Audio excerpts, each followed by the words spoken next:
Ladies and gentlemen, welcome to the Big Tent, where political merchants come to trade. Hosted by Circus Bazaar Magazine and produced by Circus Bazaar Productions, where truth is stranger than fiction. Good evening, my fellow citizens. Ich bin ein Berliner. Join the progressive body. Hey, we've had a problem here. Obviously, being a woman in public life. An iron curtain has descended across the continent. Hi people, I'm Shane Alexander Caldwell, the chairman, editor and producer of Circus Bazaar Group Worldwide. Thanks for tuning in to the first of our Big Tent podcast series. Before we get started though, I wanted to say a little something about us and what we intend to do by entering this strange world of the podcast. Circus Bazaar Group is characterised by both an online magazine, a real-world media production firm and a public relations house. If this is the first time you've come across us, then why not head over to the politically and historically orientated CB Mag. You can find us on www.circusbazaar.com. If you're interested in our more commercial activities, don't hesitate to find us at www.circusbazaarproductions.com. You will soon find out that we live and breathe through our engagement with the world of ideas and the challenging of those ideas, new and old. We care not for the medium in which we achieve this or the technology in which it is done. It's our goal to expand our presence into the public space and emerge ourselves at the forefront of discussion and act as a medium in which we bring the debate to you from us. Establishing a podcast series is just another way in which we can extend our already existing portfolio of channels. We hope that you enjoy listening to the show as much as we will enjoy making it. Okay, enough about us, on to our first guest. Zach Rogers is someone that I've known for quite some time now. He's based out of Adelaide, Australia at the College of Business, Government and Law at Flinders University. He's in the final stages of a doctorate that explores the strategic implications of cyber insecurity and the impending impact of blockchain on both regional and global political economics. He's also a founding member of the Flinders Blockchain Alliance. In the last 12 months, Circus Bazaar Magazine has published 5 articles written by Zach on topics ranging from the nature of modern communications to the election of Donald Trump and how to handle a nuclear North Korea. Zach is a specialist in international affairs and primarily sees himself as a communicator of complex topics, of which blockchain and its most well-known manifestation, Bitcoin, most certainly is. He has a great knack for unpacking the theoretical foundations of these things and explaining it in a way in which both policymakers and the public can easily understand.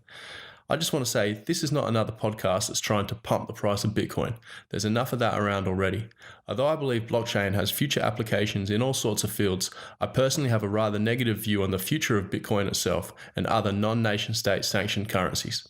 Zach does, on the other hand, have a different opinion. So I'm hoping that together we can explore this topic to a depth that gives the audience a few extra things to think about so they can make up their own mind, as this is certainly one of the most popular topics of discussion at present for the public at large. So without further ado, I present the Big Tent's first and very interesting guest, Zach Rogers. Hi Zach, how you doing? Thanks for coming on the Big Tent podcast. My pleasure, Shane. Thanks for having me. First things first, why don't you give the audience a little bit of an introduction on who you are and what you do and what your specific interests are. Also, I've already introduced you as an expert in international affairs, but you're actually a political scientist, correct? I wouldn't call myself a political scientist, Shane, but yeah, that's largely the area, and people might probably understand it, particularly in North America, as that's what I do. But yeah, it's in IR, security studies, strategic studies, but with a focus on cyberspace and network warfare. Yeah, that's correct. In that respect, we have a very similar education in international relations then, right? Yeah. Even though the field may be on its last legs. Well, that's exactly what makes this thing so interesting. I've got a copy of your synopsis here, and according to this, you are specializing in network security in the Western Pacific, right?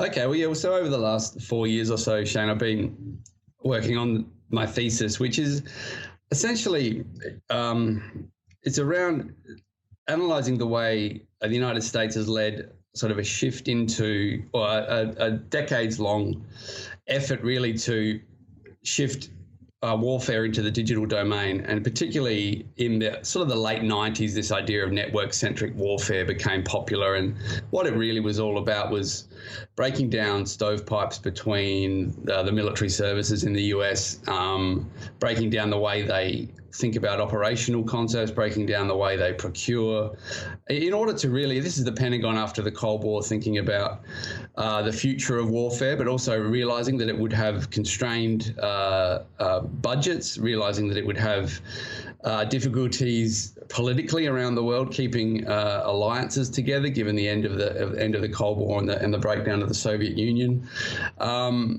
So these ideas are really sort of around Rumsfeld's time at the Pentagon, but many others as well. And it's about speeding up warfare by networking forces together using a whole range of digital technologies that had evolved over the 70s and the 80s, really on the back of the invention of microprocessors and complex integrated circuits and this sort of thing.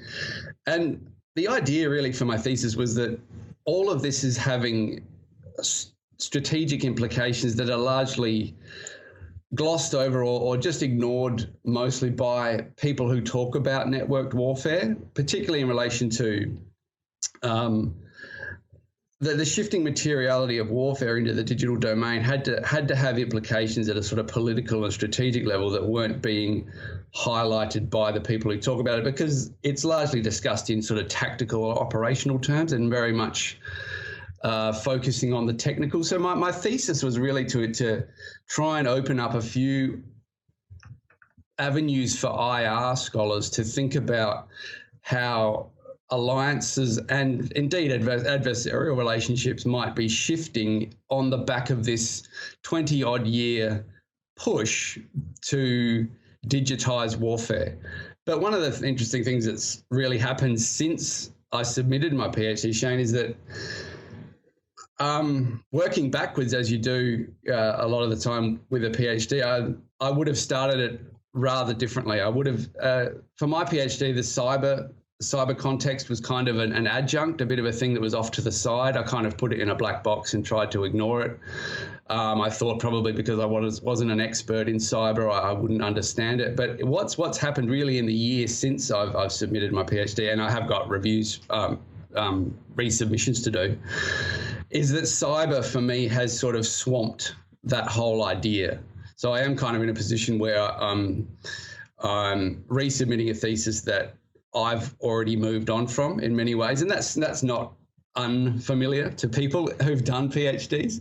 But so what I've seen is that cyber has become the strategic domain, and it's become the strategic center of gravity. And so that's kind of where I am now in relation to my thesis. Well, that's very indicative of how fast the field of international relations is changing in the modern world. Absolutely. Yeah, absolutely. And if I'd understood some of the things I do now, I certainly would have started differently. But that's the process of a PhD. Really, it is a process of a postgrad student learning to find their feet in a field. And yeah, there's, as you say, it is moving so incredibly quickly that there's no surprises about that. Great.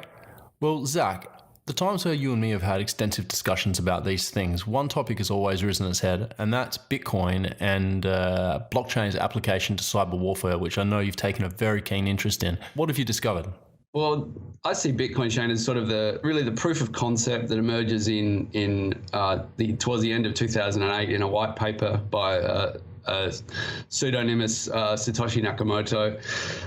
Basically, Bitcoin is a proof of concept that you can have a distributed ledger. So a record of account of anything. It happens to be transactions and ownership of Bitcoin in Bitcoin's example, but you can have anything that can be represented digitally can be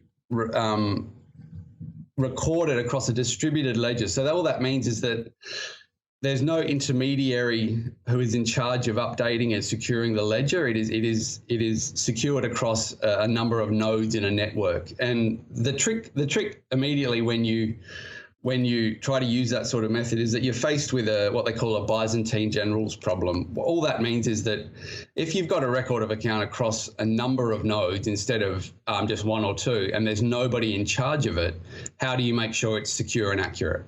So the Byzantine generals problem is solved by the Bitcoin example by what they call proof of work. It's a consensus protocol. So in order to solve the Byzantine generals problem, you need a consensus protocol. How do I update this ledger, and how do I make sure it's accurate and secure without having an intermediary who puts his or her sort of stamp of authority on it?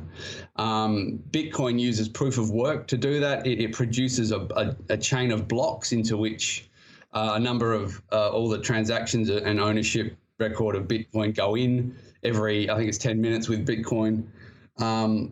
That goes out to a network of miners, what we call miners on the network, and they go ahead and they compete for the right to update the ledger by trying to solve a complex mathematical problem. And so that uses electricity and resources. So that's how Bitcoin uses what they call a proof of work in order to achieve a consensus protocol that is able to update a distributed ledger and solve the Byzantine generals problem.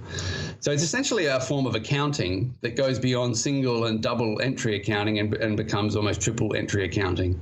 But it means that the real political significance of it is that it does disintermediate. It pushes out the need for a centralized authority to act as that trustworthy actor.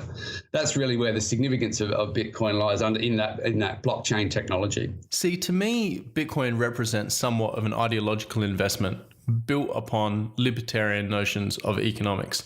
By this, I mean that for Bitcoin to achieve the kind of success that some of the speculation suggests, it seems to me that it needs to successfully challenge, if not outrightly beat, the nation state's monopoly on sovereign currency. And this is not something that I would expect is going to be given up easily. Yeah, absolutely. Yeah, I agree. When people talk about the value and people are talking about bubbles and things, well, in order to call something a bubble, you really need to know that it has a real value and what its real value might be. So if you're talking about a real estate bubble or bond bubble or a bubble in stock or even a bubble in fiat currency, it's because you think it's overbought and you think that the value of it is too high currently as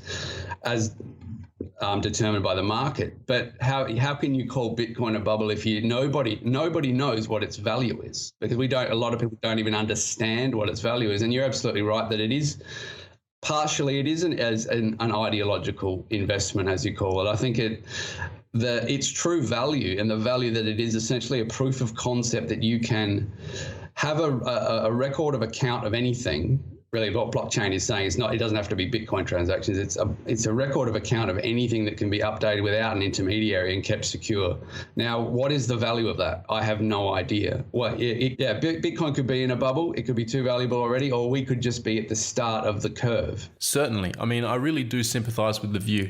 I actually heard Niall Ferguson, the historian, talking the other day about Bitcoin, and his point of view was that if Bitcoin was to become some form of digital gold, a hedge against financial disaster of sorts, and if 1% of the wealth of the world's millionaires was invested in Bitcoin, it would be by market demand worth above $60,000. Yeah, well, I wouldn't write that off at all. I think a lot of even this week, Shane, since the beginning of Bitcoin futures, I think it was that late last week or early this week. So now you can bet against the price of Bitcoin. This is mainstream Wall Street are buying in here, and there's, as you've seen this week, the price has just skyrocketed again, and so this is institutional money that is now coming into the whole, not just Bitcoin, but the whole cryptocurrency space. This is not some sort of flash in the pan. This is not a fad. I have reasons to sort of believe that this is genuinely the beginning of the next sort of political economy, and it's based on a technology, a digital technology that does have certain elements to it that might be described as libertarian, but they do fundamentally resist centralized control. I mean, there are sort of debates around Bitcoin in which a lot of the mining pools are becoming so big and so centralized that it's almost losing some of its decentralized character, and that's all debates within the community. But the central concept, the proof of concept that you can update a distributed ledger with a Byzantine fault-tolerant consensus protocol, that it works. The thing about Bitcoin is that it was just put out there into the wild, if you like, with nobody protecting it, and it's survived for the last 8 or 9 years, and it really is the sewer rat of bitcoins. It's survived everything anyone can throw at it. That might speak to its value more than just about anything else. Okay, what about the concentration of wealth within Bitcoin itself as an investment? The other day I read that 40% of Bitcoin's value was in the hands of 21 owners. Yeah, that might be true, Shane. Yeah, so it is. There are some Bitcoin whales out there. These are people who've had probably bought it or mined it or bought it very, very cheaply, and do own a massive majority of the coins. But by its very nature, the fact that it's completely unregulated and separate from sort of any central governing entity means that concentrations of wealth can't be broken up. There can be no inherent redistributive politics embedded in the system.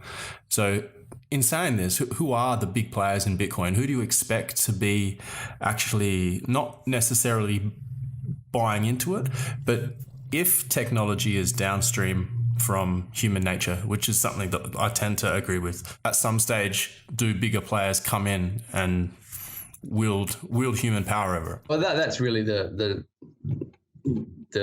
most important question, isn't it? I mean, you've got to understand that Bitcoin does obviously depend on something. It depends on the existence of bandwidth, and it's a digital computing. So it does live in cyberspace, and cyberspace is really just the electromagnetic spectrum hosted on man-made devices. And so there is a physical reality, the infrastructure of cyberspace that Bitcoin can't exist without.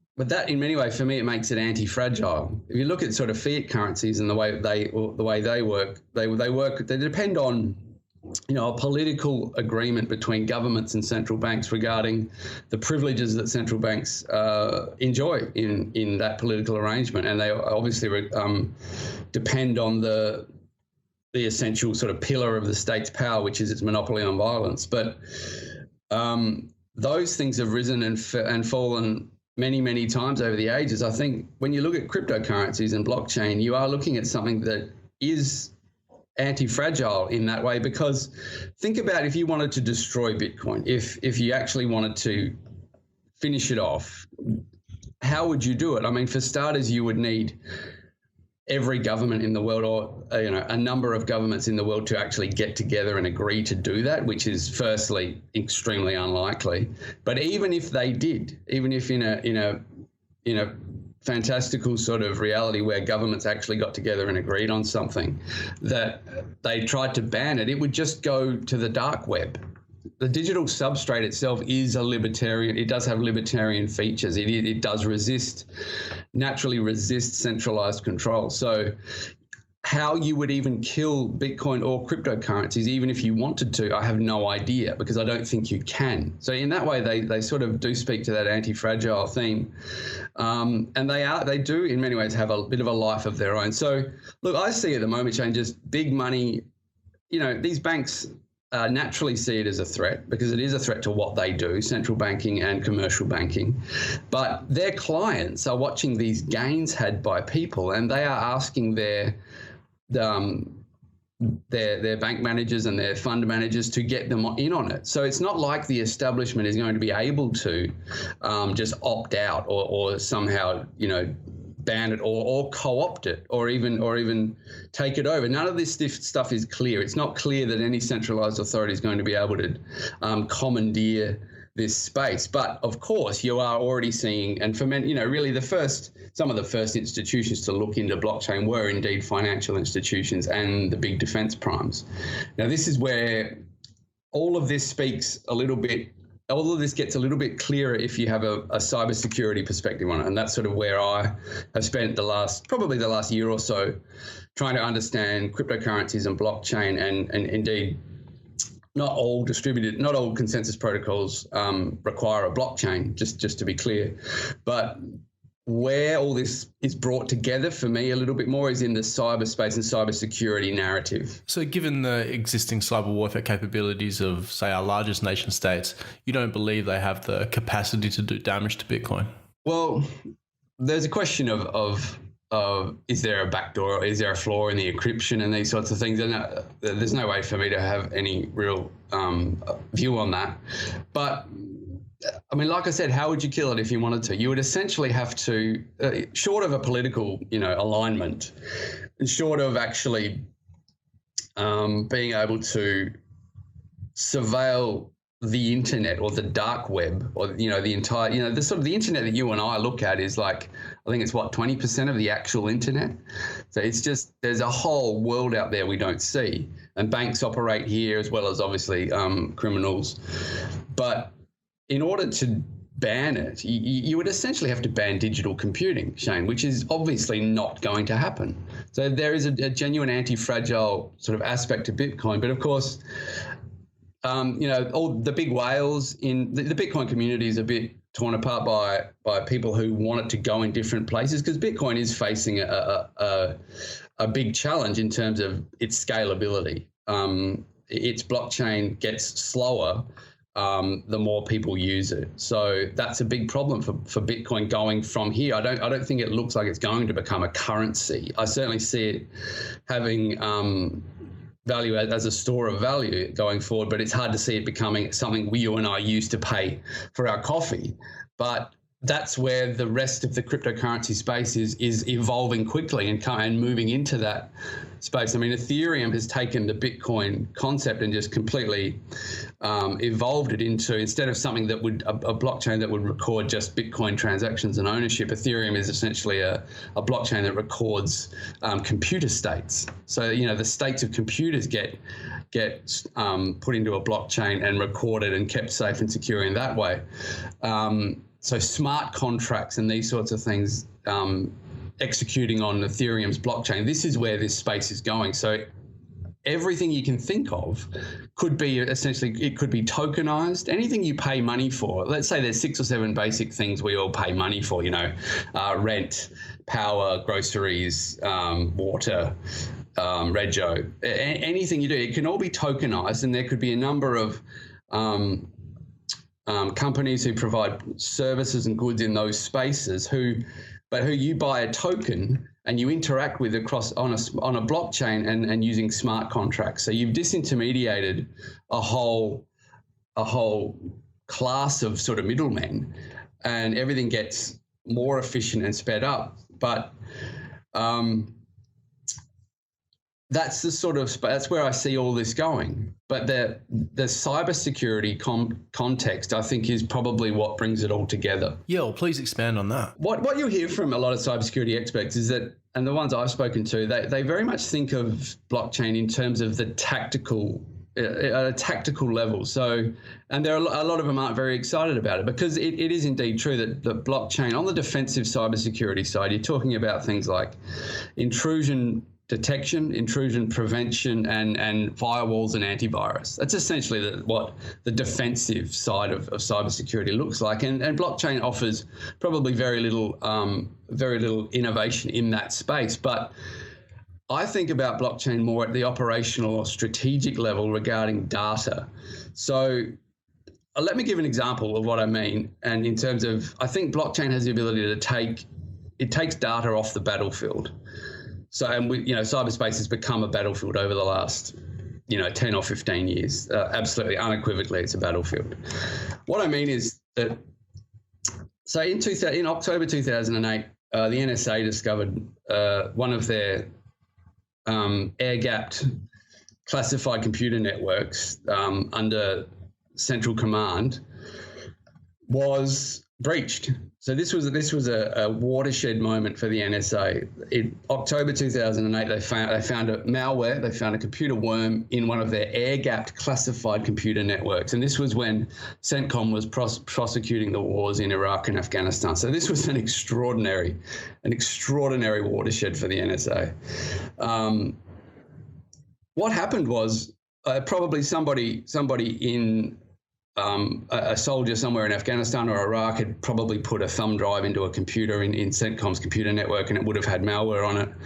And that malware spread throughout the classified network. And when the NSA found it, it was just a worm that was emitting a beacon, and the beacon was essentially asking for its orders. So it was just saying, what do I do now? lucky, fortunately for the NSA, it was a fairly innocuous piece of malware. It didn't destroy any data. It didn't steal anything. It didn't disrupt or manipulate anything. All it did was get into those networks and then ask for what to do next, and that's how they found it.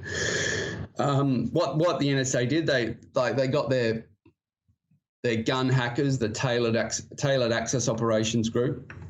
They got them to develop a way of answering the malware's question. So the malware was asking what to do next. The NSA basically figured out a way to tell it to stop. But what they had to do then was trace its footprints through every network that it had access to. So they had to go and find it. And the NSA Tailored Access Operations Group took 14 months, reportedly 14 months, to basically clean up this breach. And this was one breach, and it was an innocuous piece of malware. So you can just imagine the implications there if it was more malicious than that. But for an air-gapped classified system to be breached, it was just an absolute watershed. But the point is that they had to go and trace those footprints through X amount of data. And that took, their gun hackers, it took them 14 months. And the time and resources that it took the NSA in order to just clean up one breach was extraordinary. What blockchain can do is it can take data off the battlefield. What I mean is, because it verifies and secures data and it locks it away, if you could say, begin at day 0, and all your computer networks and every computation, instead of Bitcoin transactions or smart contracts or whatever, every computation was recorded into a blockchain. Everything the computer does, every line of code it runs, was essentially recorded and stored in a blockchain. That gives you the ability to put that data, to take it off the battlefield. So you get breached on day X. You discover some malware in your system that's just arrived. You don't have to go back to day 0. You know that data's clean. It's off the battlefield. It's tucked away. It's squared away. It's verified. You can start looking for that breach from day X. So you will end up spending far fewer resources and time in looking for that breach. So this is at an operational level. That's where blockchain comes in. It allows you to take data off the battlefield. Now imagine, let's go up to the strategic level. At a strategic level, if your entire political economy ends up becoming tokenized and people interact with the economy via platforms that are hosted on blockchain, and all of those computer states are recorded in a blockchain, it's all verified and tucked away, that is a strategic leap forward in cybersecurity for an entire society. That's sort of the perspective for me, where none of this crypto stuff is a fad. None of this is a passing moment. This is a step into a more secure cyberspace. And we're seeing a number of other developments as well. I mean, I just heard on the radio this morning that the net neutrality rules in the US had been at least partially repealed. There's a lot of discussion about this, but from the cybersecurity point of view and from the point of view of an organization like the NSA, what that does is it allows sort of ISPs to, it gives the NSA the ability to, essentially, even a couple of years ago, the United States still hosted about 80% of the world's bandwidth. That means that, digital information, digital communication it's not like analog communication. It gets packeted up into bits and bytes, and they get packeted up, and then they communicate through the entire global network. So everything's mixed up with everything else. This is the NSA's essential problem in the digital domain, in the digital world. It wasn't their fault. They didn't want to start. They didn't really intend or have any interest in starting to scoop up everyone's communications and everyone's digital footprints. But the digital domain itself essentially made it impossible not to. If they're able to sort of prosecute their mandate, which is to intercept intelligence in transit, then the digital domain presented them with a fundamental structural problem. What those net neutrality repeals do is they could indeed make the haystack smaller for the NSA. So it's perfectly legal for the NSA to go and break into computer networks in other countries, but it's not legal for them to do it in the United States. And this has been the big political and legal stumbling block for the NSA, which is an organization that since really the mid-'80s, they've wanted to be in charge of trying to secure the digital substrate. They've understood this problem and they've understood it as a strategic problem, but they've run into political and legal roadblocks at a number of junctions along the way,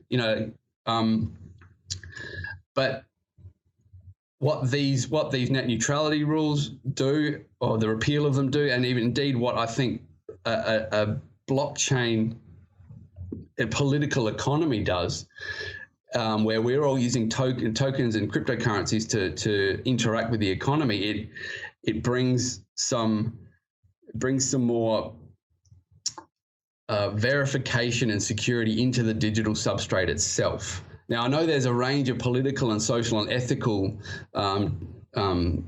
discussions around all of that, but for me, that cybersecurity perspective is really what brings it all together. So whether it's Bitcoin or cyber warfare capabilities, these new technologies are genuinely threatening the existing hierarchical structures in the world. Yeah. Well, one of the things, Shane, just on that, sorry to interrupt, just on that, I mean, one of the things about this is that it has completely blurred lines in this space. So it's completely blurred the lines between civil and military. It's blurred the lines between intelligence operations and military operations. The complete the ubiquity of cyberspace in our lives now means that none of us are not on this battlefield. Every society is on this battlefield. So these lines have blurred. And one of the things the NSA found is that they understood fairly early on that they might have the longest list of zero-day vulnerabilities in the world, and they may have all this stuff. But once sort of Silicon Valley stood up, once personal computing came into the game, once the internet and the World Wide Web became a thing, this brought all these actors, all these private corporations into this security space. And it took a while. It certainly took, a decade or two for something of an alliance to develop between government, and I'm talking about NSA, CIA, FBI, even White House, State Department, the whole government infrastructure, but also private corporations. And there I'm talking about not just defense primes, but banks. I'm talking about Silicon Valley, big data, big internet companies, your Googles, your Facebooks, everyone. But then there's also a third force, which is hacker subculture. And even hacker subculture in some ways has been commandeered really into this alliance. So nowadays it is fundamentally not the government that is securing you in cyberspace. If you are secure, and most of us would probably say we are not, but it's just to speak in the United States, it's not going to be the government, the NSA that is alone securing you in cyberspace. It's essentially a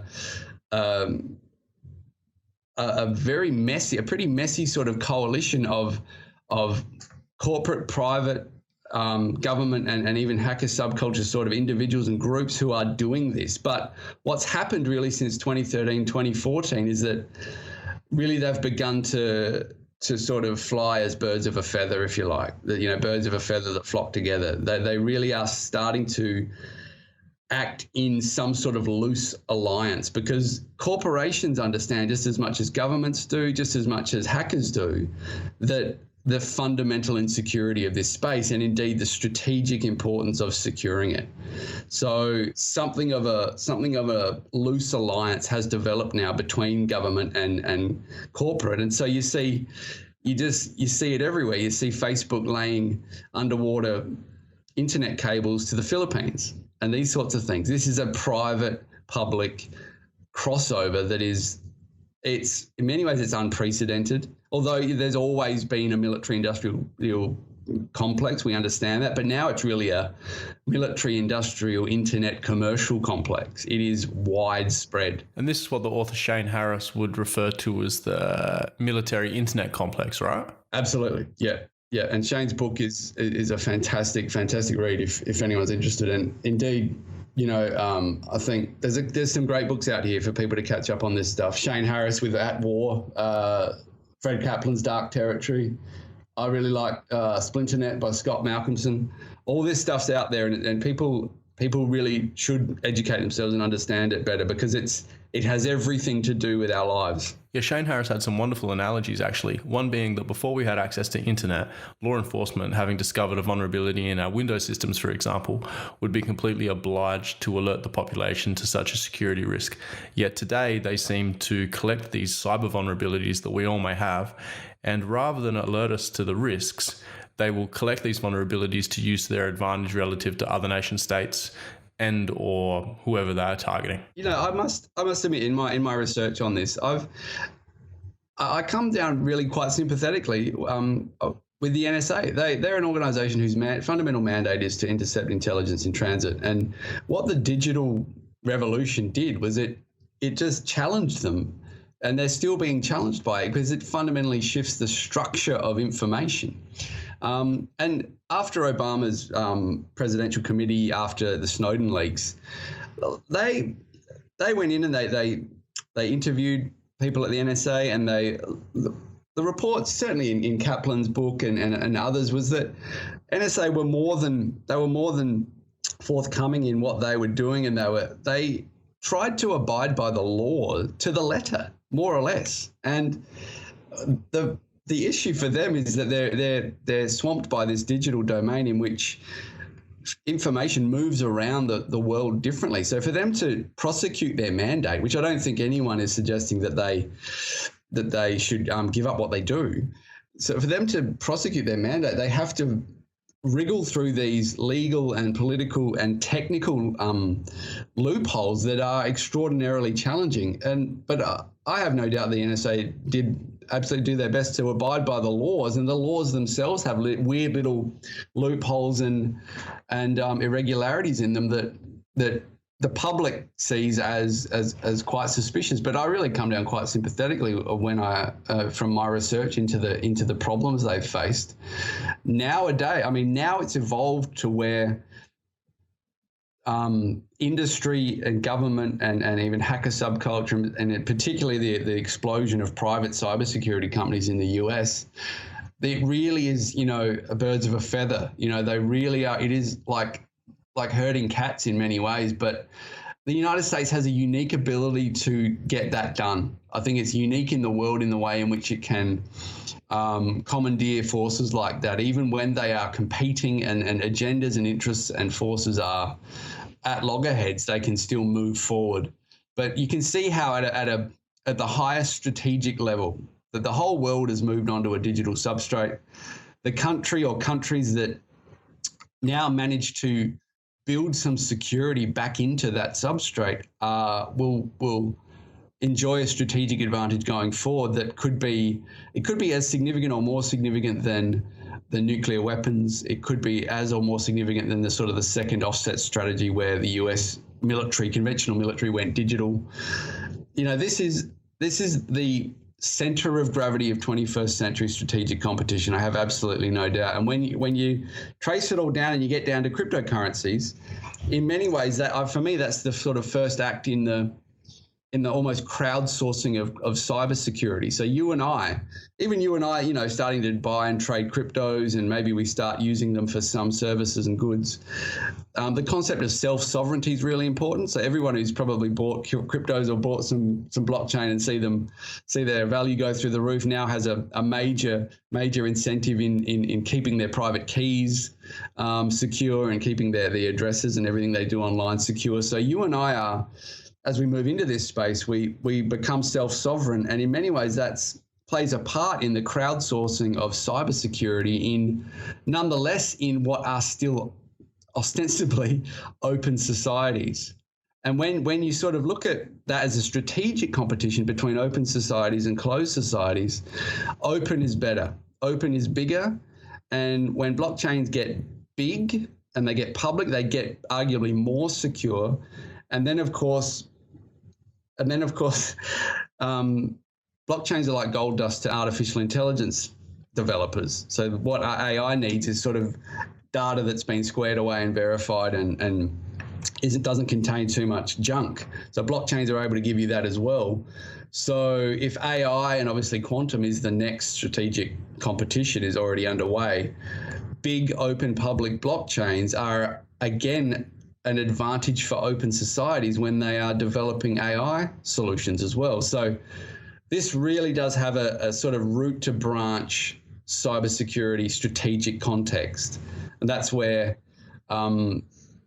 the crypto world, which everybody's getting, really, really excited about, I think it is situated within this broader context, and it'd be good if people understood that a bit more. The amount of pressure this actually puts on existing hierarchies it can't really be underestimated, can it? Well, just on that, Shane, I mean, cryptos, or the whole cybersecurity context, and I think there's a new book out called The Virtual Weapon. Francis Fukuyama is quoted on the front as saying, cybersecurity, cyber insecurity fundamentally changes the relationship between, the social contract. Because as I said before, if birds of feather that flock together, it is not the government that is securing you in cyberspace. So what is the government? The government's, original, or the state's fundamental purpose is its monopoly on violence, but in many ways Hobbes wasn't living in the digital world. And in the digital world, it's really more about security. In this world of a insecure digital substrate, if I can have my bank account details stolen, my money stolen, my identity spoofed, if I can be cut off from electricity, services, transport, communications, if you can do all that from a computer on the other side of the world, to me, what has violence got to do with it? The state's fundamental mandate is to monopolize violence and use it legitimately, but in many ways, violence isn't the point here. The point is security, and you are not being secured by the government. So it fundamentally challenges the state's most basic pillar of its own existence. So you think blockchain renders Thomas Hobbes, the Leviathan, obsolete, outdated? Or the digital domain, the digital revolution fundamentally challenges, that Hobbesian view of why states exist. I think that's unquestionable. It seems to me that cyberspace can be characterized as somewhat chaotic. And if this is the case, could the analogy be that this is a Hobbesian state of digital war? Well, I think it's analogous, but I think it's in no way equivalent, because it's not about violence. You don't have to lay a finger on me to do fundamental damage to my existence in cyberspace. I don't know. I don't have a good sort of grasp on that yet, but there is something fundamentally different when we've all migrated to this digital substrate. We're not about to jump off it. We're not about to ban digital computing. It's never going to happen. It does exist, though, on a physical infrastructure where violence is still relevant. And that's where, for me, for IR people and for security studies and strategic studies, and really where the center of gravity that has gone and needs to go is digital infrastructure. So the infrastructure of cyberspace is a physical thing. It's made up of, underwater and overland internet cables, routers, switches, networks, data centers, satellite ground stations. The physical infrastructure of cyberspace, which hosts the electromagnetic spectrum. This is the new geopolitics, if you like. You have to see the South China Sea not as about fishing and resources and shipping, but as about underwater digital infrastructure and cyber attack staging points. For me, the thing about it is it maps a little bit onto the traditional world of sea lanes and sea control and bubbles of security, but it maps a bit onto there, but it's not the same thing. A lot of the world's most frequently used sea lanes are also home to the largest number of underwater internet cables. Just have a look at some websites. I think there's some great websites where you can actually have a look at the world's underwater internet cables, and they almost map like a sea lane map. So these spaces are still relevant, but the competition over them has changed. So the next question is, where's academia on all this? Are they up to speed? Oh, definitely, absolutely not, Shane. Absolutely not. No, there's a fundamental need to, particularly in my field, IR, and I can't speak for anyone else, but there is an awareness in security studies. what I see, Shane, is that people who understand a bit about cyber warfare and cyber security are generally kind of technical experts, and often people with more general skills leave it to the technical experts to explain things, and there's just not the crossover doesn't happen. So what people interested in strategy and geopolitics need to do is get a better understanding of the fundamental features of cyberspace, and then they'll be able to see really a new map of the world almost. It's almost a new geopolitics. It's almost a new map of the world. And there are obviously, if IR just wants to talk about states and states as the central actor, it's in a lot of trouble, because as I explained before, the state does not monopolize security in this space. So what is its mandate? What is its point of existing? And who are the actors and what are their interests? And how do we, a lot of it's behind closed doors. It's not something that's going to be out in the open for people. So a really fundamental shift into the complexity of this space is required. And I'm not suggesting that's going to be easy or unproblematic at all. But for IR to have relevance, it needs to at minimum acknowledge the fundamental shift in the materiality of power in the world, and that materiality has fundamentally shifted into cyberspace, and that has a physical reality, but it has a bunch of different social and institutional facts that are evolving in kind that I just don't think we're on top of at all. You've written for Circus Bazaar magazine quite a few times now. Now, I've just got a quote here, and it says, just after the election of Trump, you wrote, "It's not just that progressivism has received its comeuppance, it's that the informal institutional foundations that support the agenda, any agenda, have almost been silently collapsing." Essentially, that talk of a post-truth world was only scratching the surface. Yeah, so that's exactly what I'm talking about, Shane. That when the physical facts of the world, when physical materialities I've spoken about here as cyberspace and the digital world is so fundamentally different from the analog world. And there are undoubtedly ways in which it is shifting our social and institutional facts. All social and institutional facts eventually anchor somewhere, and they anchor to the physical world. And when that physical world changes so much, so dramatically and so quickly, those institutional changes happen almost overnight. And that's kind of what I'm referring to there, and what I'm referring to regarding this mythical sort of post-truth world. All post-truth is that, you know, my bullshit's now someone else's bullshit, and I'm upset about it. That's because I don't control those vertical sort of institutional information flows anymore. It's just a vertical information flow. It's just flat. It's just gone straight onto its side, and now we're in this horizontal space. And naturally, you know, institutional and social facts about authority and legitimacy, and indeed the locus of those things, has fundamentally shifted. It's almost like it's happened overnight. It feels that way. It certainly feels that way in regards to politics and social dynamics at the moment. But that's really because the shifting physical domain and its influence on social and institutional facts and the complexes of those things. We need to catch up with all that very quickly. So would you say that the technology is actually shifting the nature of our culture and politics? Absolutely. I'm really interested in the way in which technology changes us. I think we have this lazy sort of assumption that we human beings invent things. We invented technology because we invented the microprocessor and we went to the moon. Then we can use those things as best we can to solve problems and to sort of fix the future. The reality is we don't use them as much as we think we use them. In many ways, they use us. We don't have a great level of political control over technology. Just look at the rapid development of AI in being weaponized. Look at the way the internet is impacting on children, on people we would like to protect from it, but we can't seem to. You know, the idea that we just create technology and then we control it and use it for all our purposes, and when we get it wrong, it's because we're a bit silly or we get it wrong politically. That's the wrong way to look at it. In many, you know, the line between the natural and the artificial is actually quite blurry.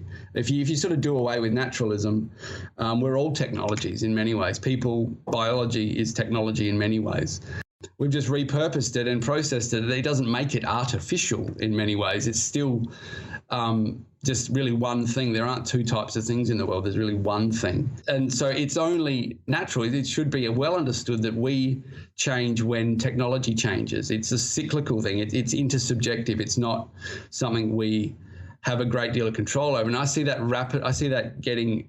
increasing, and I see it getting more complex really quickly. So I guess it's a little bit like the Jungian concept that maybe we don't own our ideas, but our ideas might own us. Yeah, absolutely. I see a lot of analogy there. And, John Gray's written a lot about this, and certainly Nassim Nicholas Taleb and those guys. There are some people who are really onto this. And there is some scholarship within academia about that is very much interested in the shifting materialities of the digital space and things like, even in spaces like finance, and the way we interact with the world is changing so rapidly that the social and institutional facts are going to shift rapidly as well.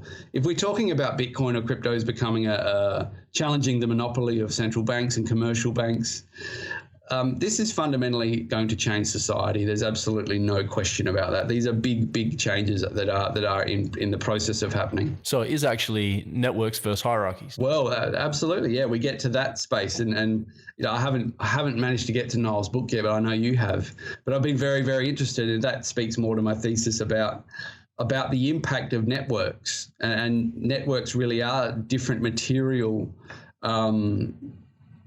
Different material infrastructures in contrast to hierarchies, but they also accommodate those expectations about where authority comes from, and they shift all of that. But because we are so fundamentally networked now, and with hyperconnectivity has come as sort of an erosion of traditional centers of authority, and that's happened so quickly.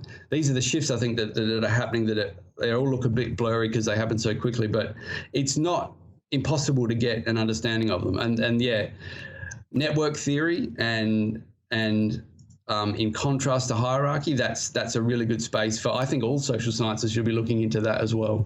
Yeah, Niall Ferguson's book was really fascinating. I mean, the whole concept was that looking at the history of large political events through the lens of networks rather than hierarchies, you can actually deduce that they played a much larger role than what they have historically been given the correct credit for. Yeah, I think that's a great perspective. And, it speaks to, institutional hierarchies tend to be things that we put up as real, but they only exist as long as people sort of have expectations about them being real and being important. And the minute that drops away, it just sort of evaporates, and you end up just with what's been there all along, which is a network of people. Now that we can connect up so much more easily, like we're doing right now, horizontally. I'm in Adelaide, you're in Oslo, where the world changes. That's a shifting materiality. We can connect up more easily, horizontally, and so we don't. In many ways, our expectations about vertical institutions just get eroded really quickly. But it also, because it's intersubjective, material things and ideational things are intersubjective. They're not two things, they're really one thing. Getting down into the weeds of that is really getting down into language. So it's going to be how we speak about this world and how we speak about these new institutions as well. That is a good place to look for social scientists as well. That's something we're sort of moving into next year, is digging right down into the weeds of intersubjectivity via sort of John Searle, the philosopher John Searle, and his theory of the construction of social reality. And he gets down into language and speech acts. It's how we speak about things that ends up influencing how, certainly, the locus of authority and this sort of thing. So to a certain extent, it's how we perceive the network or the hierarchy. Yeah, it's how we reproduce it through our language and our practices and our beliefs and values about it. But it's interesting for me how quickly and how almost soundlessly that vertical institutional hierarchies do just evaporate, and you're left with elites at the top of these hierarchies who've got no idea what happened, but you're left because the real glue in an institutional fact is the expectations in the minds of people about the locus of authority. It's not about really what happened at the top, it's what happened at the bottom. And because the bottom has changed so quickly, the top's left wondering what on earth is going on. Where has all my power gone? And that's when you start inventing things like post-truth and populism. Because, like I said before, it's just my bullshit's now been replaced by someone else's bullshit, and I'm not happy about it. Do you think Trump had any intuitive understanding of this? I think intuitively, it's fair to say that at some level, intuitively, he does understand it. Yeah. I would agree with that. I mean, I don't think for a minute that he intellectualizes it the way we are now, but I do certainly see, that intuitively understands this new digital networked age in which hierarchy and authority, it's lost its foothold. Yeah. Where its expectations about it have just dropped away overnight. And he might have been one of the first to really get in front of that, just intuitively. So as subjective as all this is, who wins, the network or the hierarchy? Well, the network wins, Shane. And I think, and certainly speaking to that anti-fragile theme, networks are anti-fragile. You can take nodes out, you can take out connections, but the network can just grow. Compare it to a hierarchy, which is actually really fragile. Networks win, absolutely. I think that's, and if you're a strategic thinker about, in the Pentagon or the NSA, and you understand that networks win, and now you're looking at a world in which is more fundamentally networked, and you might end up with some, we end up beyond the age of fiat currency, and it's all essentially just digital money interacting on blockchains in this digital space, but you've got a better network effect because you've got allies and you've got some openness. That is the ultimate strategic advantage, surely, that if you can commandeer the network and network effects, then that's an incredible strategic advantage, I would have thought. Okay, Zach, that seems like a good time to wrap things up. So as what will be made customary at the end of every show, could you please give the audience your Twitter handle so they can follow up on your activities? @ZCRogers00. Also, Zach, you've written a few articles for Circus Bazaar in the last 12 months, so anyone can find you on there, but you also have a blog of your own. What's the name of it again? The Fox and the Grapes. Okay then, Zach. Well, we'd love to have you back on this show again sometime, and on behalf of everyone here at Circus Bazaar, thank you very much for being our first guest on the Big Tents podcast. Definitely, Shane. Thanks so much, man.